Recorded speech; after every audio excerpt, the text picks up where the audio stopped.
Halo teman-teman semua, selamat datang kembali di channel saya Check It Out. Kali ini saya mau membahas mengenai True Wireless Stereo yang menurut saya cukup unik nih guys, yaitu TWS dari BGVP dengan tipe Q2S. Penasaran? Jangan beli sebelum nonton video yang satu ini. Let's check it out!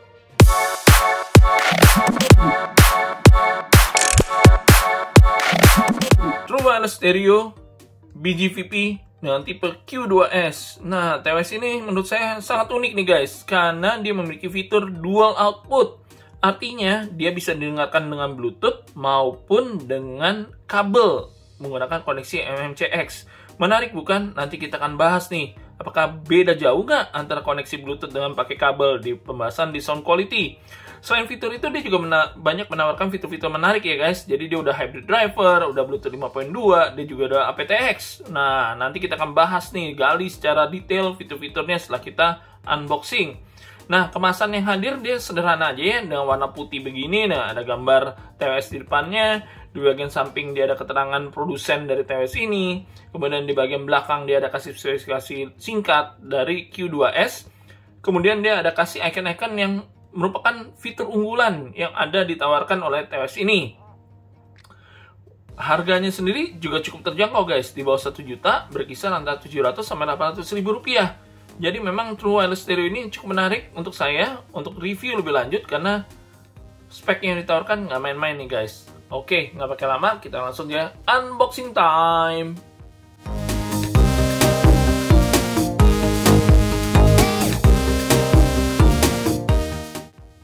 Inside the box dari BGVP Q2S, kita dapat charging case, TWS-nya, kita dapat charging cable dengan USB Type A ke USB Type C. Kita juga dapat banyak nih spare tips nih guys. Jadi yang putih kita dapat 3 pasang, which is tambah 1 pasang lagi terpasang dengan berbeda ukuran. Kita juga dapat yang warna hitam nih, ada 2 pasang lagi. Di sini juga ada 2 pasang lagi dan berbeda ukuran nih. Saya nggak tahu nanti bedanya apa. Nanti kita coba-coba aja mana yang paling pas ya di kuping. Kemudian kita dapat pouch-nya ya, warna hitam glue begini, which is ya biasa aja sih. Dan kita dapat apa lagi di sini? Ini ada quality pass. Ini kita ada kartunya untuk join-join segala macam. Dan ini petunjuk penggunaan dalam bahasa Mandarin dan juga dalam bahasa Inggris. Jadi panduan singkat ya guys kalau kalian mau baca-baca. Oke, itu aja inside the box ada di Q2S. Kita singkirkan dulu, oke guys. Sebelum kita lanjut, klik subscribe, klik like, dan klik loncengnya kalau kalian selalu mau mendapatkan video update terbaru dari saya. Tolong juga di-share video ini ya guys ke teman-teman kalian agar channel saya ini semakin berkembang. Thank you guys atas supportnya selama ini. Kita langsung bahas saja mengenai build quality dan desain dari Q2S ini ya. Jadi dia hadir dengan warna hitam doff dengan logo BGVP di sini. Konsepnya sih cukup elegan ya. Jadi dia nggak fingerprint magnet, cuma kalau tangan kalian berminyak dia akan membekas di case-nya. Jadi kalian mesti sering lap. Kemudian di bagian belakang dia ada colokan USB Type C untuk ngecas. Dan di bagian depan dia ada satu lampu LED indikator untuk menunjukkan kapasitas dari charging case-nya ini. Jadi kalau secara ukuran dia cukup besar ya, cukup bulky menurut saya, walaupun bobotnya cuma 48 gram untuk charging case-nya ini. Jadi standar-standar aja dari quality-nya. Dan untuk tutupnya juga cukup bagus ya, dia nggak loncat sama sekali. Nah, di bagian dalam dia ada kayak lapisan glue gini nih untuk melindungi permukaan TWS-nya untuk tidak kena gores ya guys. Jadi ini juga dia udah magnetic lock, jadi aman. Dia udah terkunci dengan baik. Kemudian untuk menguatkan TWS-nya agak sedikit effort ya, karena memang permukaan dari TWS-nya juga licin, jadi kalian harus menguatkannya dengan grip yang lebih terhadap TWS-nya, karena magnetnya cukup kuat sih menurut saya. Oke, kemudian dari TWS-nya ini dia merupakan 3D printing ya, dengan bahan resin ya, jadi ini bahan yang biasa banyak dipakai untuk IM sekarang, dan ringan sih bobotnya, hanya 5 gram ya untuk setiap TWS-nya ya. Dan dia juga udah ada indikator merah dan birunya ini untuk menunjukkan kabel MMCX-nya ketika kalian pasang mode berkabel. Kemudian dia ada lampu indikator ya, yang walaupun saya bilang ini rada kurang dipersiapkan dan baik ya. Jadi ada kelap-kelip merah putih gitu kalau untuk pairing, baik di kanan maupun kirinya. Jadi benar-benar standar sih. untuk dari kualitas dari build quality dari TWS-nya ini sendiri. Kemudian kita lanjut ya untuk mengenai fit and comfort-nya ya. Jadi kalau kalian yang biasa menggunakan IEM, ini persis sama nih bentuknya ya. Jadi dia udah mengikuti kontur telinga, jadi saya nggak mengalami masalah yang berarti untuk fit dan comfort-nya ya. Kalau pemakaiannya dia agak sedikit menonjol keluar ya, jadi memang tidak disarankan untuk dipakai tiduran karena agak menusuk ke telinga kalian nih. Jadi kalau kalian sehari-hari memang udah biasa pakai IEM berkabel, harusnya nggak mengalami masalah nih fittingnya dengan TWS Q2S ini. Tinggal kalian ganti-ganti ear tips yang cocok dengan rongga telinga kalian. Jadi kalau saya bilang enak banget juga enggak, tapi dibilang nggak enak juga enggak ya. Jadi tengah-tengah aja, standar-standar aja untuk fit and comfort-nya. Kemudian dari sisi chip yang digunakan, dia sudah memakai chip yang banyak dipakai TWS zaman now ya, yaitu Qualcomm QCC 3040. Dan memakai chip itu otomatis dia biasanya hadir dengan Bluetooth 5.2, jadi konektivitasnya udah bagus, dan kodek yang diusung juga udah lengkap ya, udah ada aptX, SBC, dan AC, jadi komplit. Kemudian dari sisi pairing dan connectivity, lancar aja ya, cepat juga untuk dikenalin di gadget kalian. Cuma untuk kekuatan sinyalnya ini kalau saya bilang agak kurang ya. Jadi biasa saya bisa pakai 5-10 meter, kalau ini 3-5 meter. Di luar itu udah kayak ke cut off, sering-sering putus baik kanan ataupun kirinya. Jadi kalau kalian mau menggunakan TWS ini memang sinyalnya kurang kuat ya. Jadi usahakan dekat aja dengan device kalian. Kemudian dia juga bisa dipakai individual ya, baik left maupun right, jadi bisa dipakai secara sendiri. Sisi baterai yang diusung dari Q2S ini, untuk TWS-nya dia ada 50 mAh dan charging case-nya dia hadir dengan 350 mAh. Nah, kapasitas baterai ini memberikan playtime yang cukup mumpuni kalau menurut saya ya.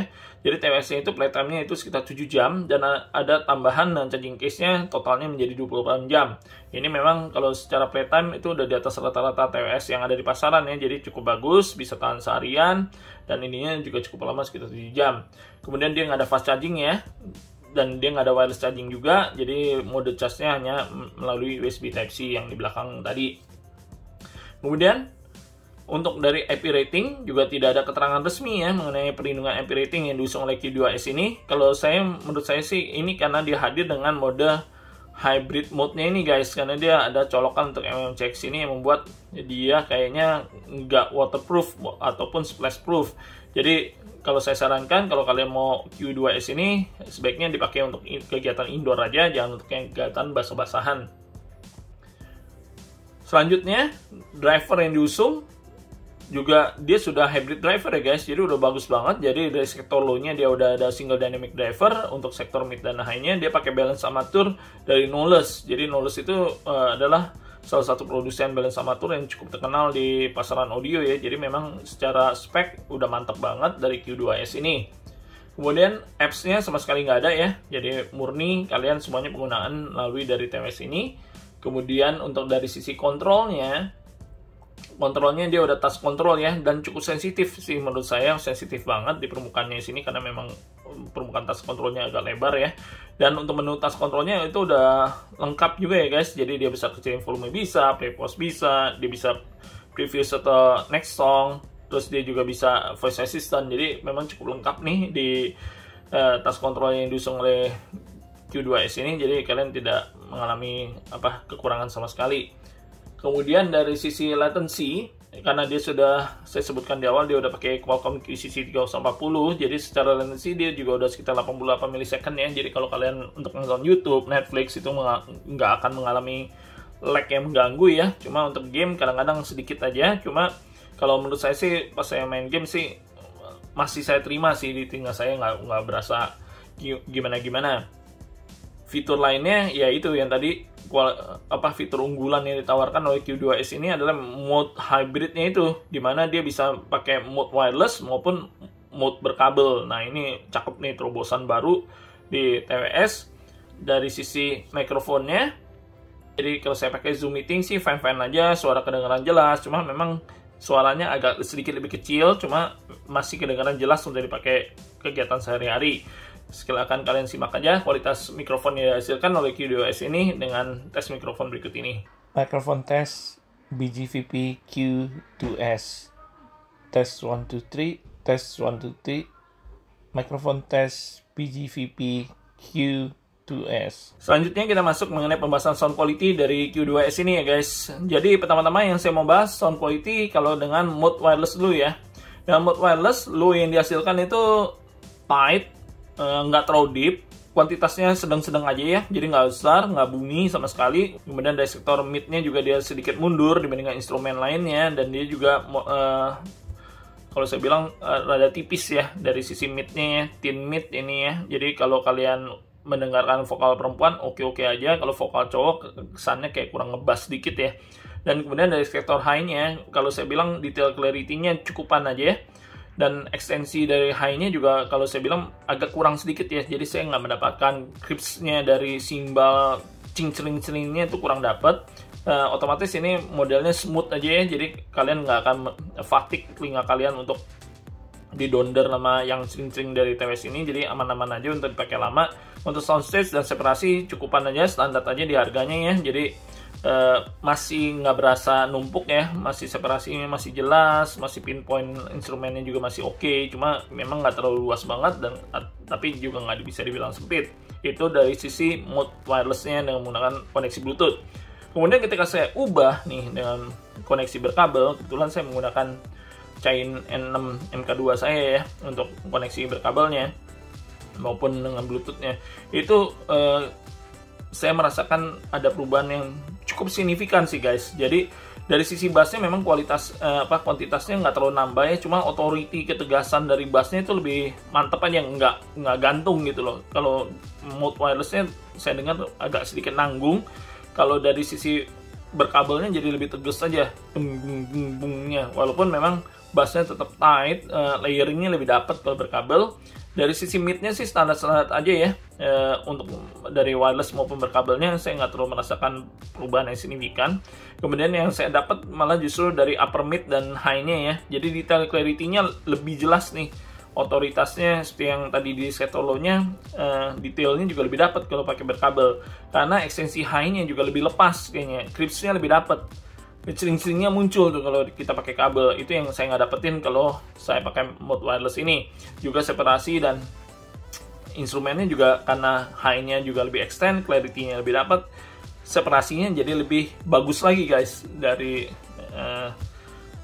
Q2S ini kalau menggunakan mode berkabel. Jadi itu sedikit perbandingan ya antara kalian menggunakan mode wireless dengan mode berkabel. Otomatis saya bilang sound quality yang dihasilkan lebih bagus dengan menggunakan kabel ya guys. Jadi kesimpulannya, dengan harga sekitar 800.000 kalian akan mendapatkan TWS hybrid yang udah bisa dua mode, jadi bisa wireless maupun berkabel. Itu udah mantep banget ya.